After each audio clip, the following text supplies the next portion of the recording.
எப்போதுமே நாம் கடந்த காலத்தில் ரொம்ப நேரம் இருந்து அதிலேயே கவலைப்பட்டுக்கிட்டு ஒரு காலத்தில் நடந்த சோகமான விஷயங்களை நினச்சி அழுதுகிட்டு இல்லை புலம்பிக்கிட்டு இந்த நாளை, இந்த ப்ரெசன்ட் மூமெண்ட்டை, இந்த நிகழ்காலத்தை நாம் வேஸ்ட் பண்ணக்கூடாது.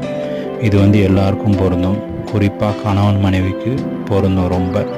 ஏன்னா திருமண வாழ்க்கையில் நீங்கள் தினமும் ஒவ்வொரு நாளும் ஒரு மாதிரி இருக்கும். அப்ஸ் இருக்கும், டவுன்ஸும் இருக்கும். ஒரு சில நாள் நல்லாயிருக்கும், ஒரு சில நாள் மோசமாக இருக்கும். அப்போ என்ன பண்ணுவோம், ஒரு வேளை ஃபார் எக்ஸாம்பிள் ஒரு போன மாதம் உங்கள் ரெண்டு பேருக்கும் ஒரு சண்டை வந்துன்னு வச்சுக்கோங்களேன்.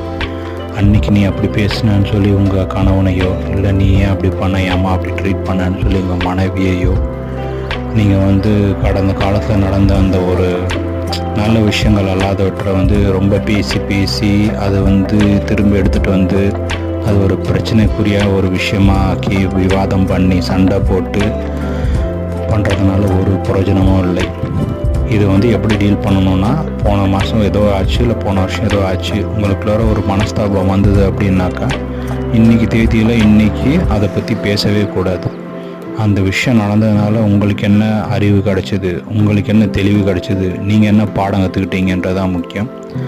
அது ஒரு ஆணும் பெண்ணும் புரிஞ்சுக்கிட்டு அது திரும்பவும் அந்த மிஸ்டேக் நடக்காமல் தான் பார்த்துக்கணும்.